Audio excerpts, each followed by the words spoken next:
pakisabi na lang po sa atin mga katabi, mahal tayo ng Diyos. Yung malakas po na talagang naririnig. Ayan po.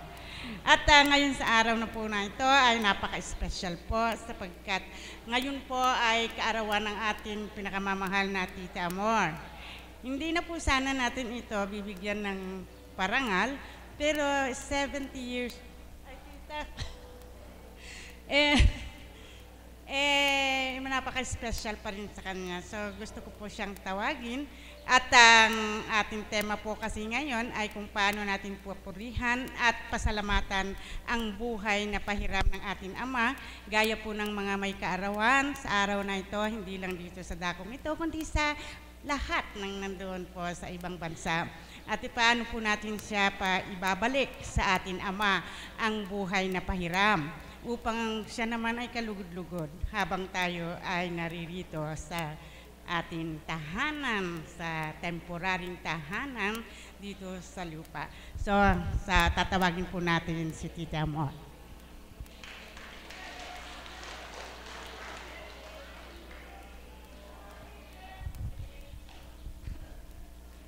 Magandang umaga po sa inyong lahat. Ako po'y nagpapasalamat sa Diyos Ama, Diyos Anak, Diyos Espiritu Santo, at sa mahal na Ina, na lagi siyang nakasubaybay sa akin at sa aking pamilya. At sa mahal na Apo ang kinalugdan. Maraming salamat po. Kaya po ako narito para magpasalamat po sa ating Ama, sa lahat ng biyayang binibigay sa amin, pati sa aking pamilya. Mga hiwagang aming nakamtam sa Kanya. Kanya ako po'y narito magpapasalamat at sa mga pagsubok na binibigay po niyo sa akin, ay tunay pong mahalaga sa akin sapagkat yun po ay isang pagpapatibay sa aking kalooban upang maging matatag ako. Katulad po nung isa na ano po ako na dulas po sa banyusan. Ang kumukuha po akong tubig na mainit, na hawak-hawak ko na pong ganun sa aking kamay. Bigla po akong pagbaba kong ganun, nadulas po ako. Ang tumama po sa akin sa likod po. Kataon po nandun si Apo. Umiyaw po tagang pong napakasakit tinulungan po ako ni Apo. Pagkatapos po noon, ano na po, sabi po ni Apo, magpa-x-ray para malaman kung meron akong mga pinsala sa aking loob ng katawan. Subalit hindi po ko tinunod yun dahil po, sabi po ng banal na espiritu, wala kang nabali o napilay man lang ang likod mo, kundi namagalang po yun. Kanya ako po'y nagpapasalamat po sa Kanya. At ang isa pong hiwagang nangyari, yung pong tubig kong dala-dala na isang kobre po ata yung dala ko noon pampapaligo ni Apo. Dapat po sa akin tumapon yun, pero nawala ho. Ang nakita na lang po nasa isang gilid at konti lang pong ang nabawas. Kanya po tala po isang hiwaga po yun at hindi ako pinababayaan ng Ama. Kanya po ako nagpapasalamat po sa Kanya. At sa inyo po lahat, mga kapatid kong alagad, mga kaps, maraming salamat po sa inyong lahat. At sa inyo po mga tagasunod, mga pasyente, nawa po'y magtibay po kayong lahat sapagkat ang tanging makakatulong lang po sa atin ng ating Panginoon. Siya po ang nagbibigay sa atin ng buhay. Siya din po ang kukuha ng ating buhay kung dumating na po ang dakda. Kanya po, maraming salamat po. Patuloy po niya akong binibigyan ng kalakasan ng katawan. Dahil po sa edad ko pong ito, nakakapanhik panaog pa po ako sa 3rd floor. Tapos po, oras ng banyusan, ako po ang nagkukuha ng tubig. Kung ilang po ang pasyente, ganun pong kobre po ang lalagyan ko at bubuhatin ko po sa itaas. Hindi po ba tama? Tuloy yung pinalalakas po ako na Ama. Hindi po niya akong pinababayaan. Kanya po ako narito. Nagtitibay po ako bilang pasasalamat po sa ginawa niya sa akin at sa aking pamilya na hindi po niya kami pinababayaan. Maraming salamat po sa inyong lahat.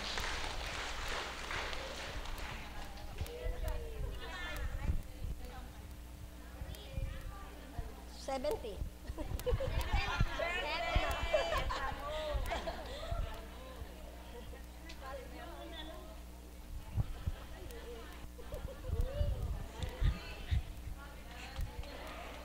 Maraming salamat po, Tita Amor. At Yan po ang kanyang pagbabalik at pagpupuri sa Panginoon sa mga hiniram na buhay. Sa kanya ay ang kanyang paglilingkod ng lubos dito sa dambana. At siya po ay isa sa mga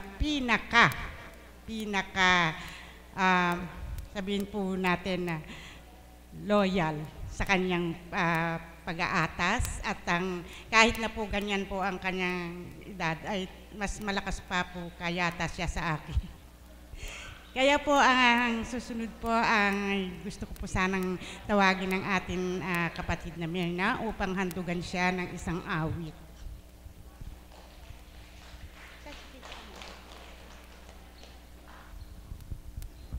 Salamat po, Ama. Salamat po muli sa isang mapagpalang umagang ito na kami tinipon mong magkakapatid. Salamat po sa panimulang araw ng linggong handog mo sa amin.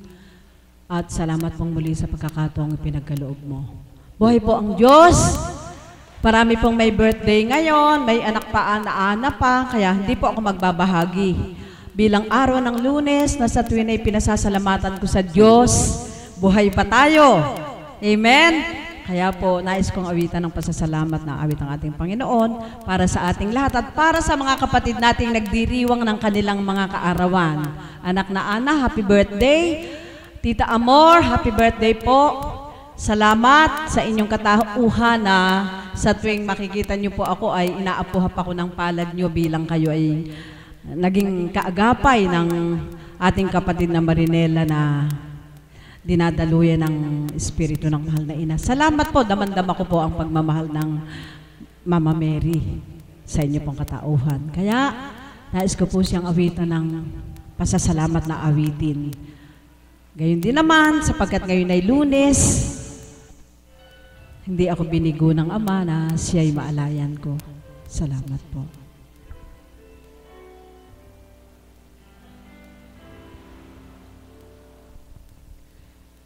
Salamat sa iyo, Panginoon. Salamat sa buhay ko ngayon.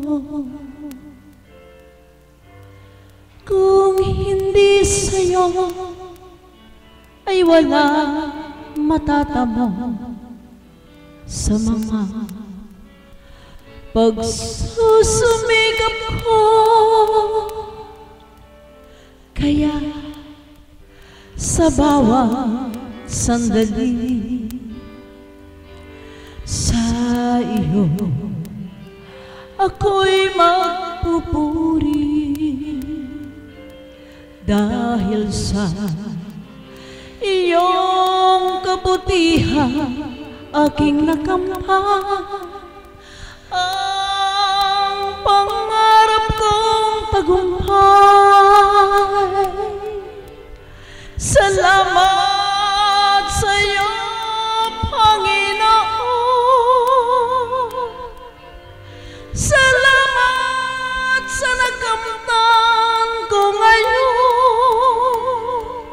At kailanman sa iyo ay hindi nabibitaw ang buhay kong ikaw ang siyang tanglaw.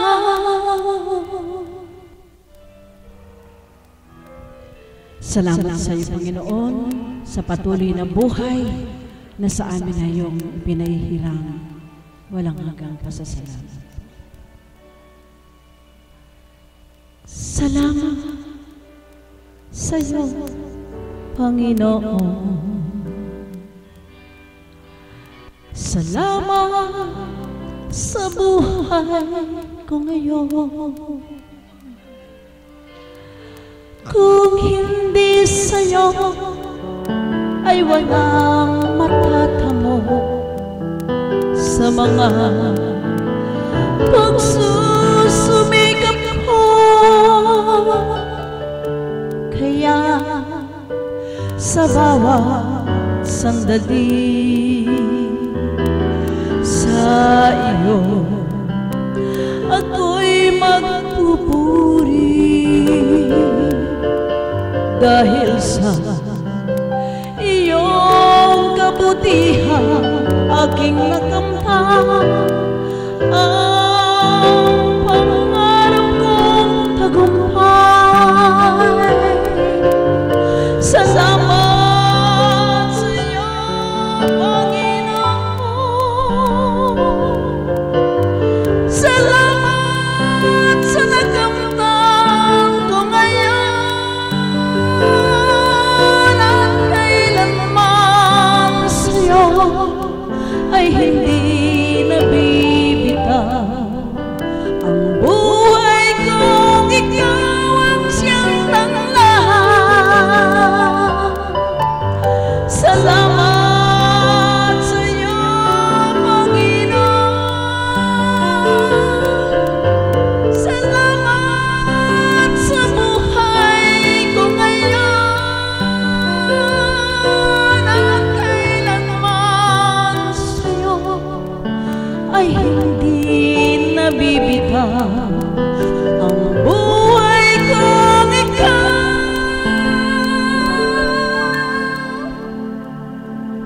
ang siyang tanglahan.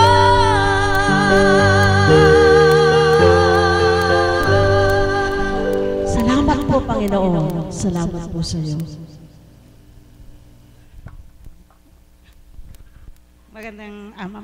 Maraming salamat po sa iyo, kapatid, at tugmang-tugma po ang kanyang awitin, purihin at pasasalamat. At yun po ay ating buhay sa araw-araw na tayo ay ginising ng Panginoon. At ang unang-una po natin gawin ay magpasalamat. Magpasalamat mo kahapon, magpasalamat ngayon, magpasalamat bukas kahit hindi pa dumarating. Sapagkat ito po ay ibinigay sa atin ng ating Panginoon, ang ating buhay. So tayo po mapapalad tayong lahat naririto sapagkat sa pamamagitan ng pagparito natin at makikinig sa mensahe ng Banal na Espiritu sa katauhan ng ating mahal na Apo. Ay isa na po yun sa pagpapalik ng pahiram ng buhay sa ating banal. So ang susunod po natin tatawagin ay ang ating mother ay si Tita Beth.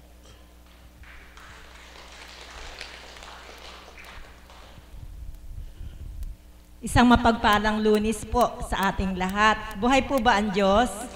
Daman niyo po ba na buhay ang Diyos? Ba't po kayo nakasibangot? Sana po nakangiti tayong lahat para ipakita natin sa Panginoon ang ating kagalakan, sapagkat sa unang araw ng linggo, abay napakaswerte ng bawat isa sa atin dahil muli tayong inakay ng Diyos na makarating dito sa lugar tipanan kung saan siya magpapakilala sa atin ng lubos-lubos bilang Diyos na buhay. Ang Diyos ay napakaraming ginawa sa ating buhay. Amen? May ginawa na po ba ang Diyos sa buhay nyo?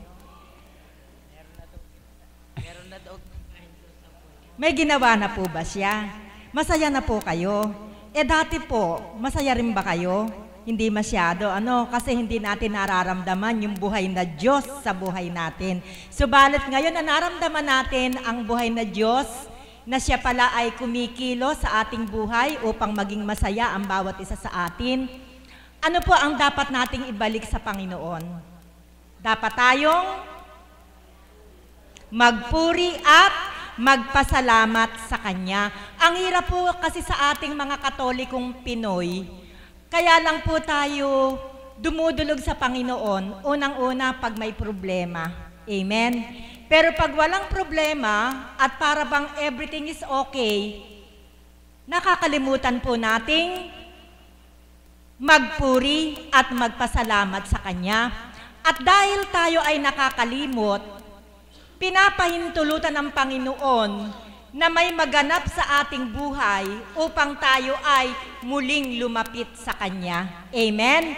Ang iba po, pinahintulutan na magkaroon ng karamdaman. Huwag po kayong malumbay na nung dahil sa karamdaman ninyo magtatampo kayo sa Diyos. Hindi po. Alam niyo po, kung kayo po ay nagkaroon ng karamdaman, maging positibo po ang ating pananaw na ito pala'y dapat nating ipagpasalamat sa Diyos. Bakit?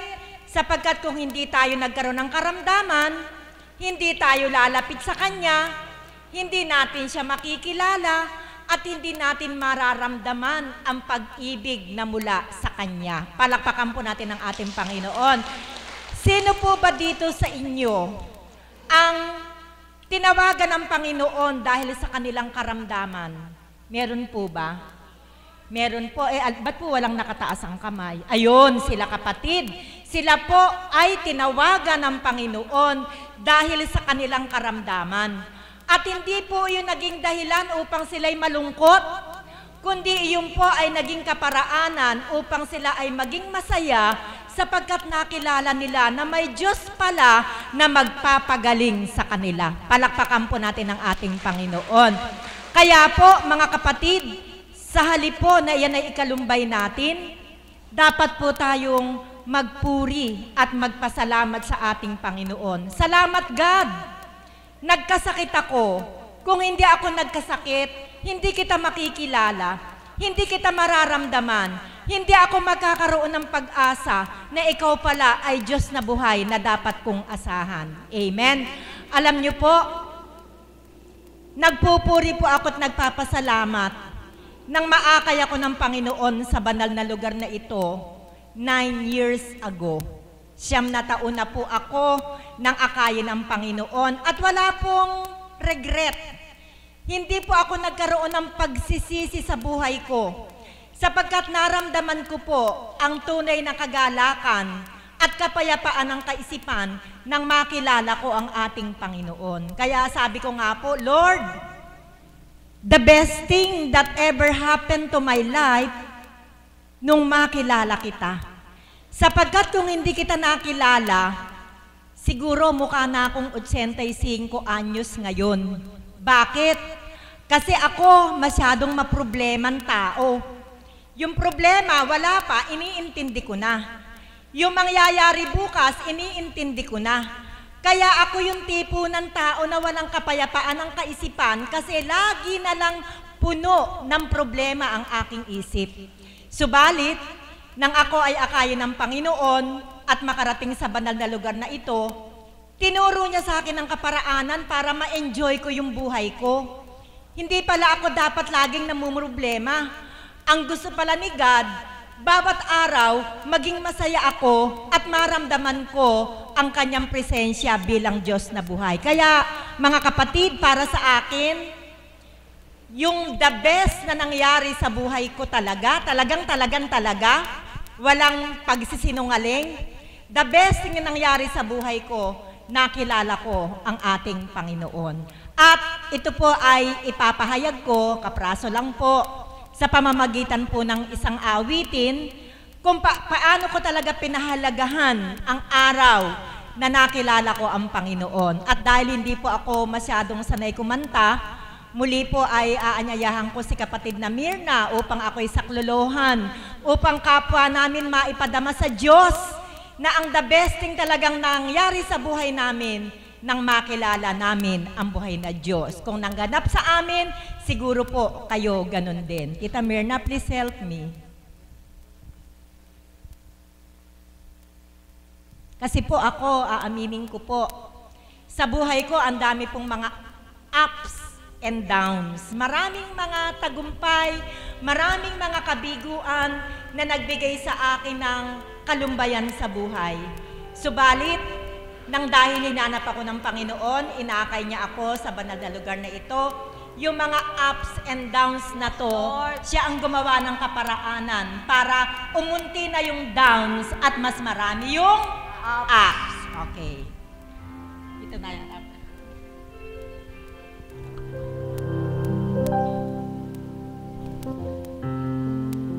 I had my share of my life, ups and downs, but fate been kind. My downs are now few. I guess you could say that I've been lucky, but I guess you could say it's all because of Him.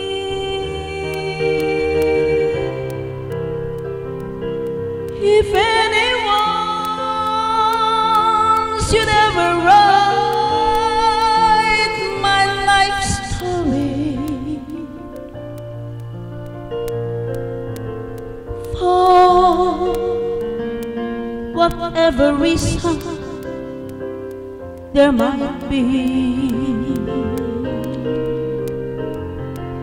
He'll be here between each time that I'm sad and happy.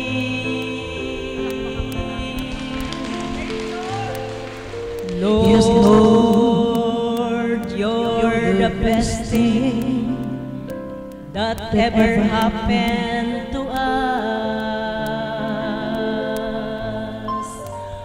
Lord, you're the best thing that ever happened to us. Lord, there have been times when my life seems so hard, but always somehow, yes, I pass it through. 'Cause for every moment that I spent with Him, Lord, you're the best thing that ever happened to me. Lord, you're the best thing that ever happened to me.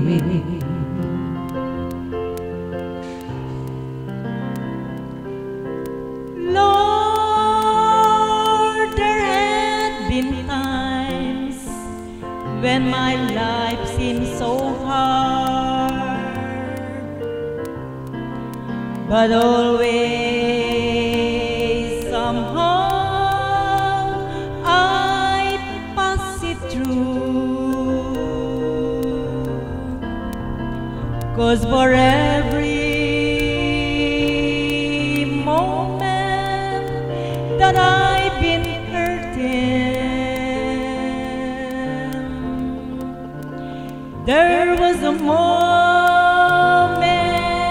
spent loving you.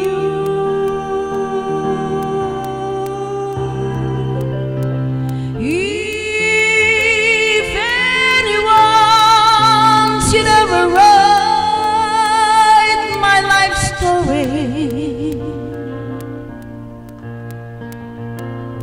for whatever reason There might be,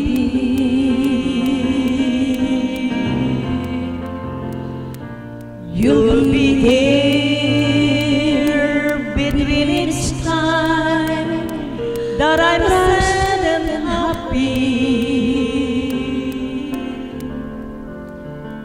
Lord, you're the best thing that ever happened to us.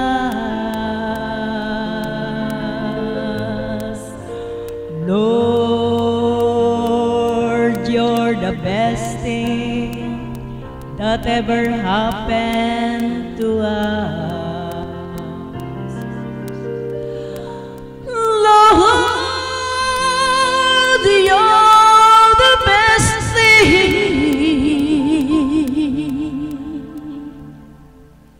that ever happened to us.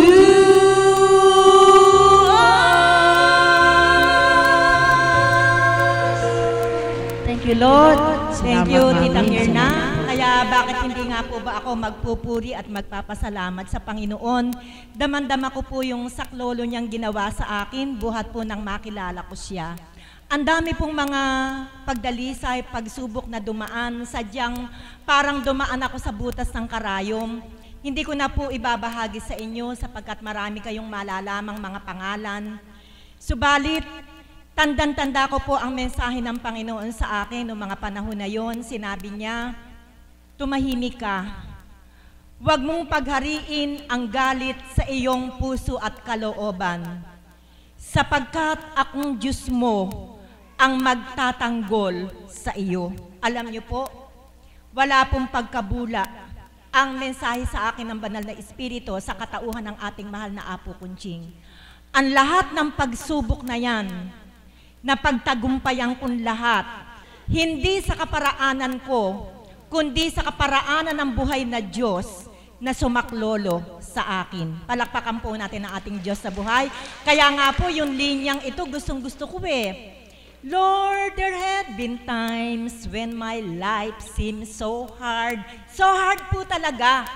But always somehow, I pass it through. Talaga pong nadaanan ko, napagtagumpayan ko, hindi bilang ako, kundi sa Diyos na tumulong sa akin. Kaya kung nangyari sa akin, mga kapatid, kung papaano napaka-rough ng buhay ninyo, kung paano sa akala ninyo napakabigat na mga problema ninyo, umasa kayo sa Diyos.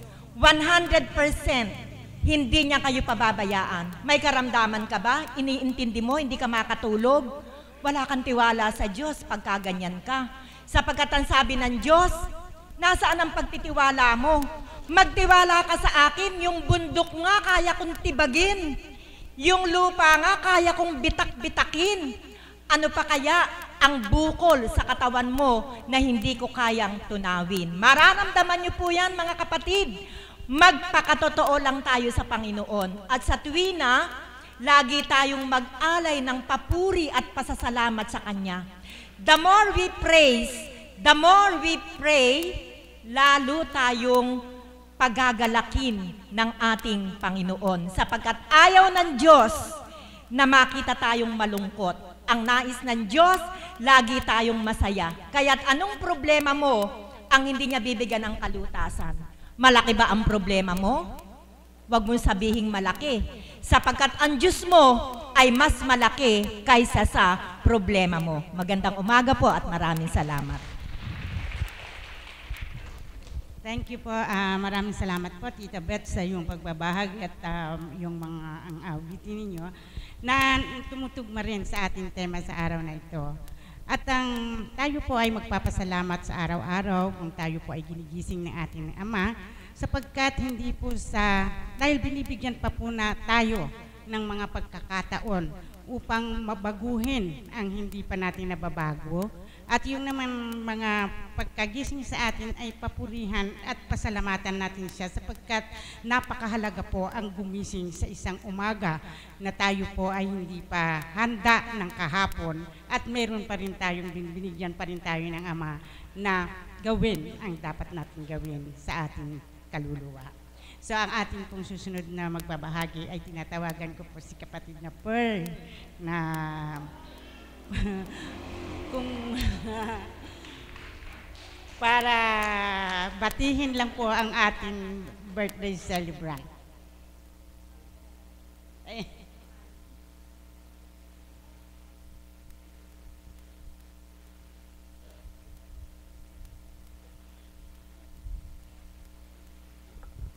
Buhay ng Diyos. Talaga nga pong napakasurpresa ng Ama sapagkat muli niya po akong tinindig sa harapang ito. Isang mapagpalang umaga po sa lahat at buhay po ba ang Diyos?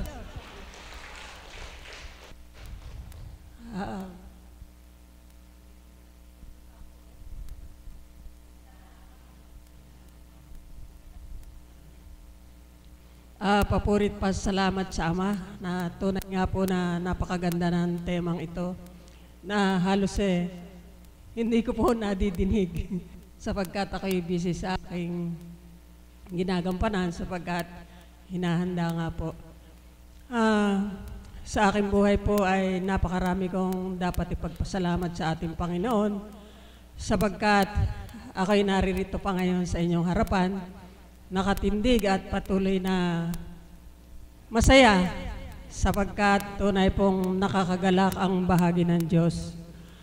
Nagpupuri po ako at nagpapasalamat sa Ama sapagkat sa kabila nga po ng pang-araw-araw nating pamumuhay na sabihin man na naglilingkod ka sa Diyos, subalit hindi ka exempted sa mga pagdalisay. At sa mga lingkod po, anong mga pagdalisay na ginagampanan ng bawat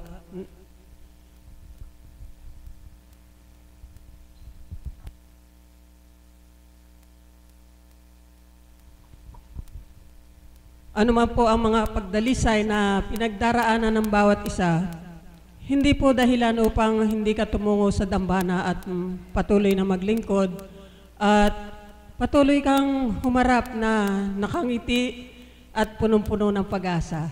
Ganyan po ang mga alagad. Sa mga pinagdaanan ko po, masasabi ko po na ako'y nagpupurit nagpapasalamat sa Ama sa mga karamdaman na masasabi kong halos na po yata ng karamdaman ay aking napagdaanan na. Subalit, napakabuti po ng Ama, talagang mapagmahal siya sapagkat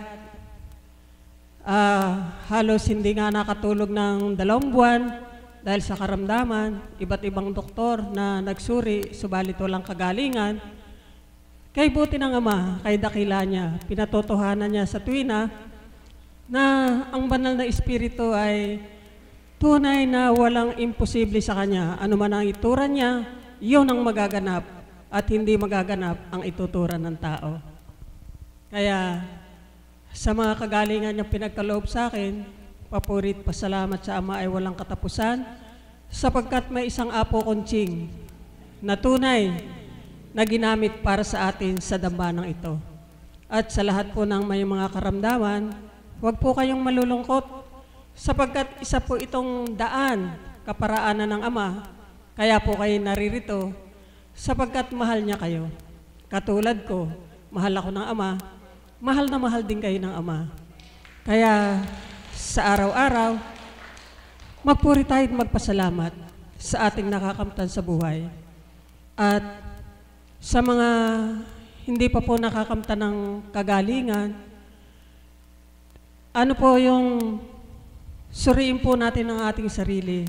Baka meron pa po tayong kailangan na malalim na ipagnilay at baka meron pa po tayong dapat na isuko sa ating Panginoon upang mabilis po nating makamtan ng kagalingan.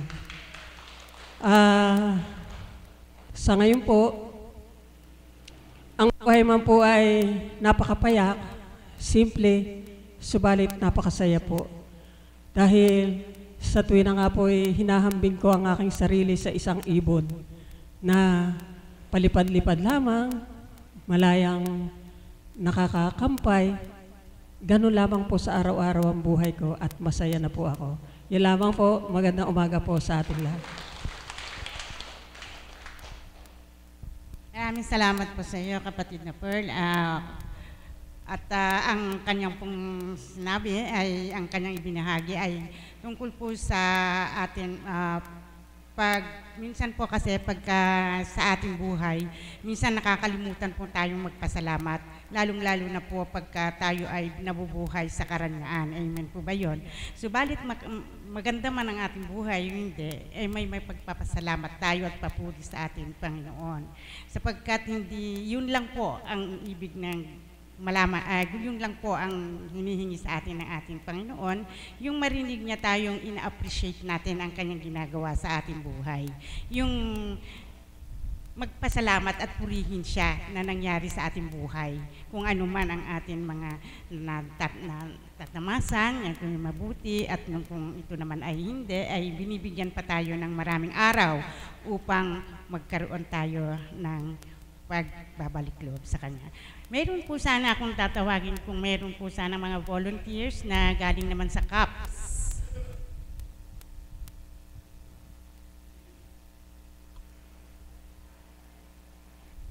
Meron po ba mga galing sa CAPS?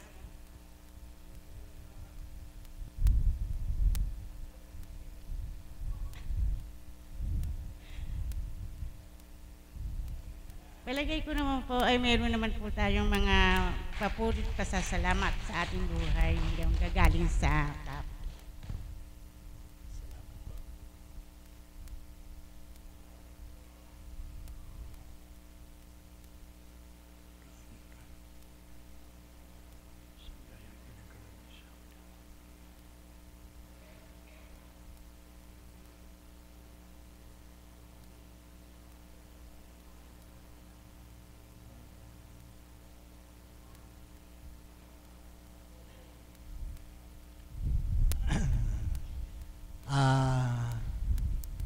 ibalik po natin ang papuri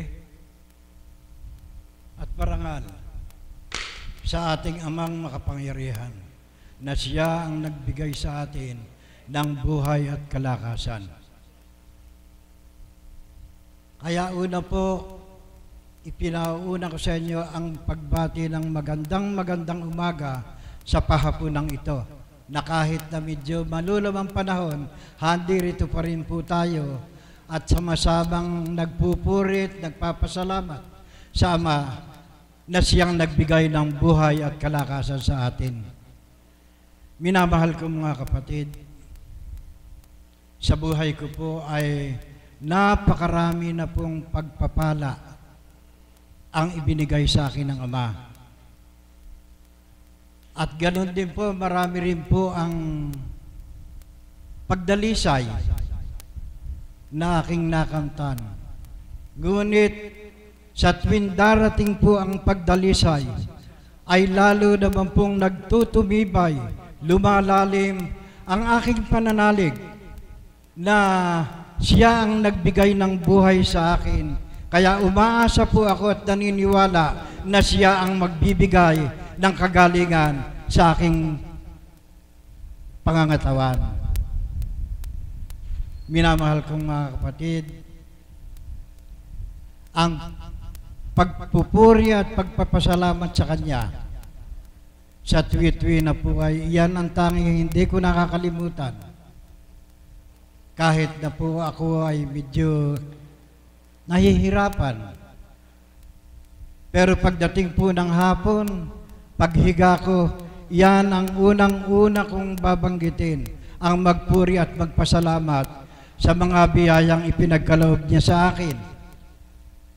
Lalong-lalo na po sa panahon ng aking paghihirap, kung meron akong nararamdamang sakit sa aking pangangatawan, sa halip po na aking malumo, malungkot, natutuwa po ako at nalalaman ko po na Kanya ako pinadala ng ganoong pagsubok o pagdalisay para lalo akong patibayin, para lalong palalimin ang aking paniniwala na mayroong isang Diyos Ama na makapangyarihan na siyang magliligtas sa ating lahat. Kaya mga minamahal kong kapatid, sa ating lahat na may karamdaman, kung tayo man ay nagkakaroon ng karamdaman, magpasalamat tayo sa Ama dahil naniniwala ko na tayo ay nakikita, nalalaman ng Ama kung ano ang kailangan natin sa Kanya. Kaya lalong ibinibigay ang iba yung kaginhawahan sa atin. Minamahal kong mga kapatid, mula po nung ako ay mapadako rito sa lugar nito. Ako po napadako rito, una, inaamin ko po na dinaan ako sa karamdaman. Nandiyan na po ang hindi ako makalakad, nandiyan na po ang umihi ako ng dugo, nandiyan na po ang kung ano-anong karamdaman. Pero nagpasalamat pa po ako sa Kanya dahil naniniwala ako na Kanya na ibinigay sa akin yon para ako ay tawagin niya, anyayahan niya na dumako sa rugal na ito na kung saan dito ang ating pakikipagtipan sa Kanya. Dito ang rugal na kung saan po ay dapat tayong magpuri at magpasalamat sa Ama na siyang nagbibigay sa akin ng buhay at kalakasan. Kaya po sa inyong lahat, mga minamahal kong mga kapatid, magpuri tayo at magpasalamat na lagi sa ating Diyos Ama, Diyos Anak, at sa Apo Konseng na Kanyang kinalugdan. At tayo ay hindi niya pababayaan, pagagaanin, pagiginhawahin niya tayong lahat dahil tayong lahat ay Kanyang minamahal. Muli po, maraming salamat po sa pahapong ito.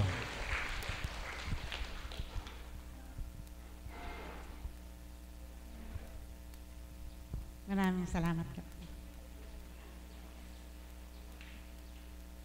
Maraming salamat po kapatid na Kaps at napakaganda po ang kanyang pagpapahagi kung ano po ang kanyang natamo sa dakong ito at siya naman ang kanyang binibalik sa ating Ama sa pamamagitan ng kanyang araw-araw na pagdalo sa ating gawain.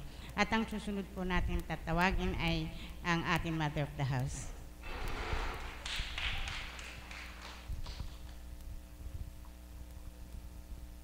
Salamat po, Ama. Muli sa araw na ito, unang araw ng linggo, ay pinahintulot mong makapagbahaging muli at may hayag ang iyong kabutihan at kagandahang loob na sa bawat araw ay patuloy mong pinadarama sa aming mga anak mo at sa pamamagitan yung kinalugdan, nakilala kang lubusan at patuloy na kinikilala sa iyong kabutihan at kadakilaan. Nawa po, Ama, ang mga anak mong tinawagan mo sa araw na ito ay makatanggap din po na mula sa iyo, magpakilalang lubos sa iyo at makilala kanila upang ikaw ay kanilang papurihan at pasalamatan habang sila'y nabubuhay sa mundong iyong pahiram. Amen. Buhay po ba ang Diyos? Purihin, dakilan ng ating Panginoon. Sadyang napakabuti ng Diyos sapagkat sabi nga ni kapatid na Pearl, sa simple at payak na tema, ay napakahalaga sa bawat araw, bawat minuto at segundo ng ating buhay na dapat natin ibalik sa Diyos. Maibabalik ko po ng papuri pasasalamat ang buhay na pahiram niya sa akin sa pamamagitan po ng paglilingkod na sa paghihimay, ito po ay itinuturo ng banal na Espiritu na kailangan mo mag-flashback, magbalik tanaw ka sa unang buhay mo, kung ano yung dinanas mo, kung saan ka naging masaya, kung may kabuluhan ba ang buhay mo, at i-compare po nyo po ngayon na kayo'y naakin na ng ating Panginoon. Amen po ba yun? Hindi ko na po pakahahabaan, subalit napakahalaga po ito sapagkat sa Twitwina, sabi ko nga, sa loob ng 39 years na ako'y binuhay ng Diyos bilang taong-tao, nang ako'y maakay sa dakong ito, magsasampung taon pa lang po ako sa taon, April 5, 10 taon na po akong bilang alagad at inatas na bilang Mother of the House. Yung 10 taon na yun ay napakaikli pa para maibigay ko sa Diyos ang papurit pasasalamat para sa Kanya. Amen po ba yun? Alam niyo po, hindi sapat ang salita na pasasalamat. Hindi sapat ang salita na salamat sa iyo, Ama, binigyan mo ako ng ganito. Hindi sapat. Kundi ibalik mo sa pamamagitan ng ginawa niya sa iyo. Amen po ba yun? Yun lang po ang maiiwanan ko po sa inyo. Ang papuri at pasasalamat sa buhay na pahiram, lalo't higit ko ikaw ay nabuksan at binubuksan, nilinisan, pinaging dapat ng amang maakay at inaring anak niya. Huwag mo nang pahayaan na masayang ang oras at minuto ng buhay mo na walang kabuluhan. Amen? At yan po yung maibabalik ko po sa Ama, na sa buhay na pahiram po niya sa akin, pagkakataon na ipinagkaloob niya na ako'y maakay sa dakong ito sa pamamagitan ating mahal na Apo Kunching, ayoko nang masayang yung bawat araw at oras na hindi makagawa ng mabuti. Gusto ko makagawa ng mabuti. Kahit karampot lang sa karampot na paparaan para malugod ang ating Panginoon. Buhay po ba ang Diyos? Mga kapatid, kagaya po ng mga binahagi ko at binahagi ng mga kapatid ko, sa dakong ito, yan po ang dahilan ni God. Bakit tayo naririto? Hindi para pagalingin lang tayo ng ating mga karamdamang pisikal, kundi upang iulat sa atin bawat araw na ito yung gusto niyang tamuhin ng mga anak niya upang araw-araw ay sambahin siya at papurihan sa kanyang mga gawa. Buhay po ba ang Diyos? Amen po ba yun? At yan po yung nagaganap na hindi na po kompleto ang araw ngayon ng isang alagad na kapatid na Marisa kapag walang maibigay sa Diyos. Amen? Sa simple at payak na paraan na pinahintulot ng amang gawin mo, huwag mo siyang tatanggihan. Buhay po ba ang Diyos? Mga kapatid, alam po na ang bawat isa may pinagdaraanan, karamdaman na kagaya nyo rin. Ang karamdaman ay pasalamat kung yan ang naging daan para mabuksan ka, para makilala mo ang Diyos na buhay na sa dako ito, nakahakbang ka. Subalit sa kaparaanan po ng Ama, dumako ako sa dakong ito, wala akong karamdaman na pisikal, kundi cancer ng katawan, ng aking kaluluwa, ang aking sakit. Subalit salamat sa Ama, sapagkat binigyan niya ako ng chance para mapaglingkuran ko siya. At salamat sa ating mahal na Apo Kunching na ginamit upang magmulat, magbukas ng aking diwa, maglinis ng aking puso, upang sa karampot na kaparaanan habang ako'y nabubuhay, maibalik ko ang buhay ko sa Ama ng mabuting gawa. Amen po ba yun? Nawa po, yan po yung iwanan ko po sa inyo. Hindi ko po kayo tinuturuan. Subalit mithiin po natin, huwag nating pakinggan lang. Sapagkat ang kapalit po ng pagtupad ng mabuti sa Diyos ay hindi hirap, kundi galak. Buhay po bang Diyos? At yan po yung nararanasan po namin. Bilang mga alagad, oo, dumaraan kami sa pagdalisay. Subalit parang hangin lang na dumadampi sa katawan. Walang dalawang isip na kung may problemang ibibigay sa iyo ang Ama, hindi mo pagdadalawang isip na hirap-hirap na ang kalooban mo. Hindi. Sapagkat alam niya kung gaano katapat ang puso mo na sumasamo sa Kanya, nagpapakababa, hindi Kanya pahihirapan. Amen? Buhay po ba ang Diyos? Mga kapatid, yun po ang linangin natin na sa dakong ito ay inuulat ng ating mahal na Apo Kunching kung bakit kailangan natin kumilala sa Diyos, bakit kailangan tanggapin natin siya, bakit kailangan kilalanin natin pagpalalim tayo sa gusto niya, sapagkat yun ang gusto ng Diyos. Ang patuloy natin siyang pasalamat at sambahin sa buhay na Kanyang pinahiram na sa bawat minuto segundo ng ating buhay ay hindi sa lumiliban na gumawa. Kaya mga kapatid, nawa po maramdaman niyo po yung aming nararamdaman at yan po yung kaukulan na ayoko mangako, subalit sa Kanyang kalooban at sa pamamagitan ating mahal na Apo Kunching, kung paano nilalayo na inuulat sa titwina ang kagustuhan ng Ama para sa mga anak niya, gusto ko pong maging karapat-dapat na maging isang anak ng Diyos. Muli, magandang umaga at maraming salamat. Maraming salamat.